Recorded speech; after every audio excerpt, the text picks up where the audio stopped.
today, but over and above certain methods in the pool, for example, using fins and paddles to create an overstimulus and resistance in the water, maybe using some cords in that, it's very, very difficult to provide an overload stimulus to affect power in the pool. That's where proper strength and conditioning or dry land activities come in. So just some thoughts quickly on muscular conditioning. When your main aim is to have an effect on the state of the muscular system, or the muscular coachable system, do that early in the set and early in the week. Because as you progress and as fatigue kicks in either through depletion of fuel sources or a buildup of byproducts, your focus or your body is going to naturally start to then take on a much higher metabolic demand, and you're not going to really be able to produce the muscular stimulus or influence that you want to have. So just a quick example of what we do in the pool. So on a Monday afternoon, we have a strength training session, and then in the gym, where we focus on some key specific lifts in the 1 to 3 rep range, where they are really lifting pretty heavy weights. Bear in mind they're all older. We then have a swimming session about an hour after the gym session. Now that hour is quite important because it allows the body's stress hormones, so cortisol, to reduce. This is what we want. We don't want to keep cortisol high, that's going to have a negative impact. It allows them to take on some additional nutrition, so just to put some food back into the muscles.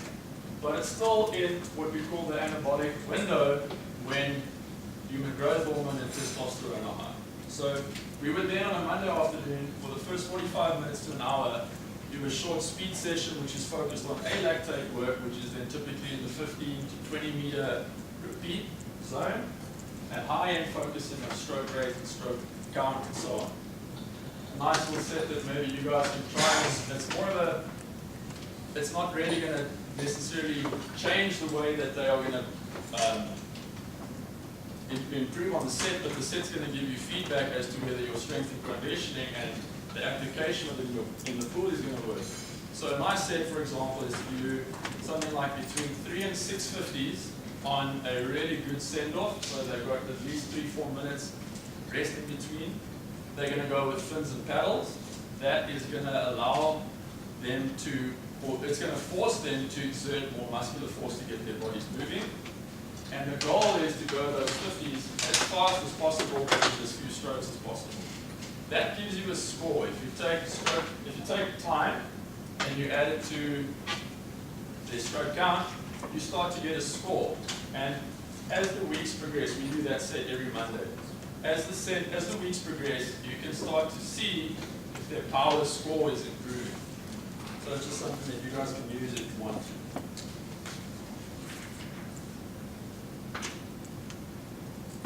Right. We're running out of time a bit, so we'll cut the rest a little bit short. So this is a little experiment that I conducted recently, and it's by no means a proper scientific experiment. It was just a little bit of a, let's see what happens. So a couple of years ago, I coached a swimmer. She was a girl. She was 18 at the time.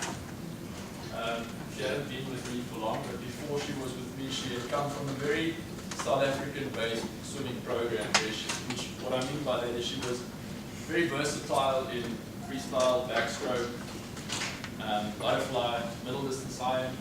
She wasn't, with all due respect, specifically amazing at anything.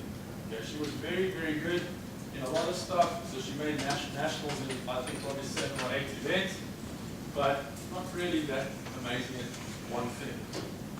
Her body fat at the time was 22%, which sounds high, but that's actually relatively normal for swimmers, female swimmers in South Africa. She weighed 70 kilograms. After that, she quit swimming. Let's just bear in mind her time there. Her best 50 freestyle time was 28.5, and that was when she was shaved and tapered and wearing a suit. She then quit swimming, and then got into strength and conditioning, focusing specifically on strength, and later into CrossFit, and eventually into competitive CrossFit. Now we're going to show you. So she came back to swimming a couple of weeks ago, just to see what she could do, just to have a little bit of fun and some social. So this is what she can do now. remember 28.5, eh?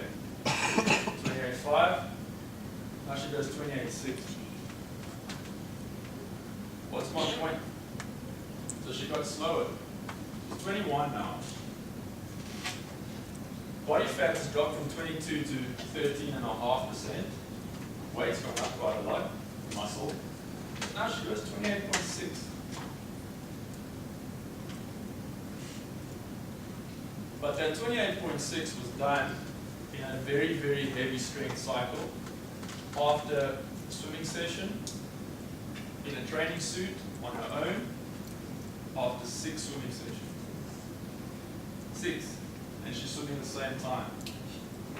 Now, I don't want to say that this is gospel, okay? This is the only way we should go about doing our business. But I think it's important to realize here that we need to start imposing sort of different stimuli on our girls specifically.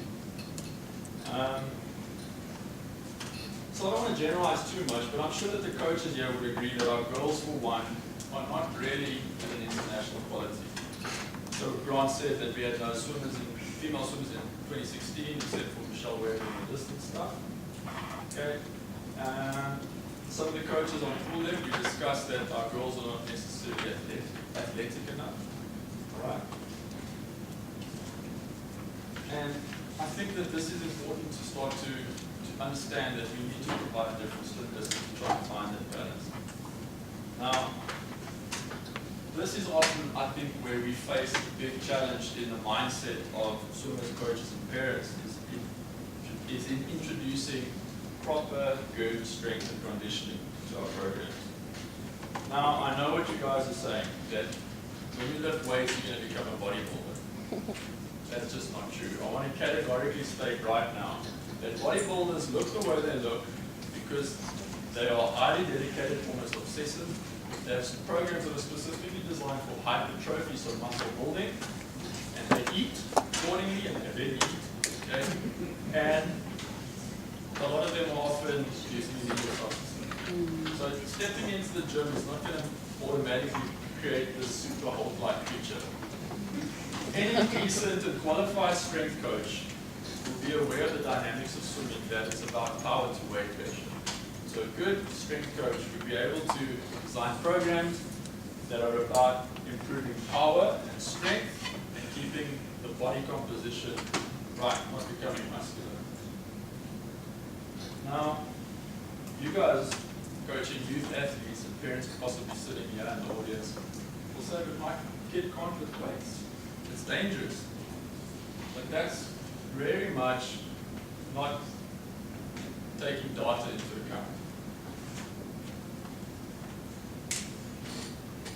I'm not going to read this because I'm going to give you 2 minutes to read this, but it was basically an article that was published in the British Journal of Sports Medicine, and it's about the resistance training among young athletes, safety, efficacy, injury prevention effects. So these are just some of the comments that I took out of the article. So please go ahead and just read it over the next 2 minutes or so.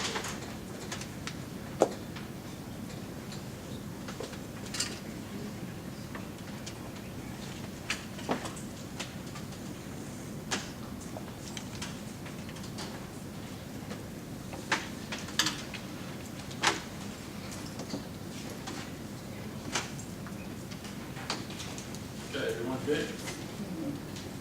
Right, so just to emphasize quickly, number 1, universal. The whole world is doing it. Let's not fall behind. Number 2, no growth-related risks. Enough said. It's less risky than other sports and some recreational activity. I'm going to leave it at that. So obviously though, that is, just to quickly run through that, that's dependent on some factors. Enough emotional maturity to accept the instructions, warm-ups, working the hips, technique first, then the amount of weight lifted, using qualified professionals, modifying and varying the programs, and then lifestyle factors like nutrition, hydration, and adequate sleep.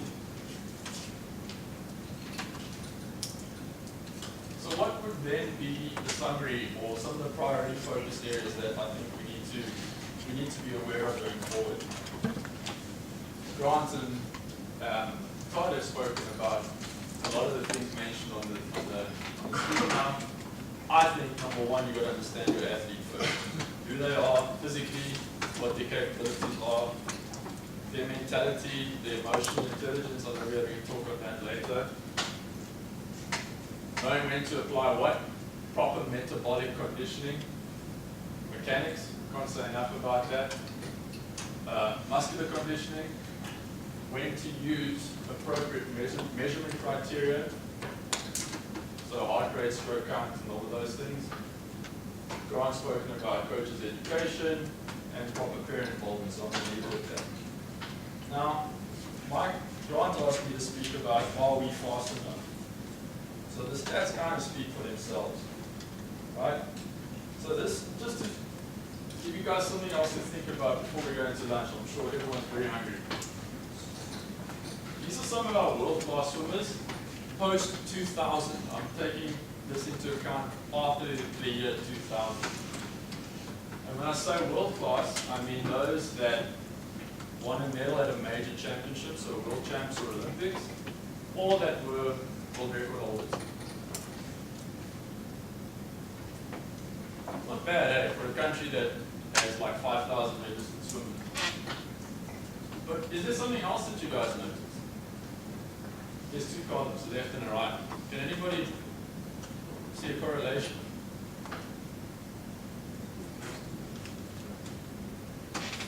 Anybody? Pretty close, yeah. So what if I said to you the left-hand column is those that came from sea level and those on the right are those that came from altitude? What if I said to you those on the left were good at everything from 50, on this list we've only got up to 400. On the right, and I'm taking rate out of the equation a little bit because after 97 he moved to the States, and post-2000 he had really started to focus on sprint events. On the right, nothing over 200. Nothing. If we included qualifiers for Olympics and world champs, we would not have one swimmer that qualified in anything longer and including a 400 on the right. Now, is that purely due to altitude and sea level? I don't know. Is it coaching programs? I don't know. But maybe there are some other factors that we need to take into account. There's been some phenomenal swimmers that have come from altitude.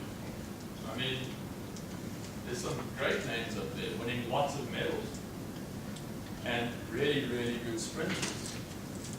So I'm not saying that we should forget about coaching distance swimming at altitude at all, but maybe we should adapt our methods so that we can try and get the best out of our individual athletes at whatever age they are and whatever event they swim to get onto this list. Just something to think about. Okay guys, so that's pretty much that.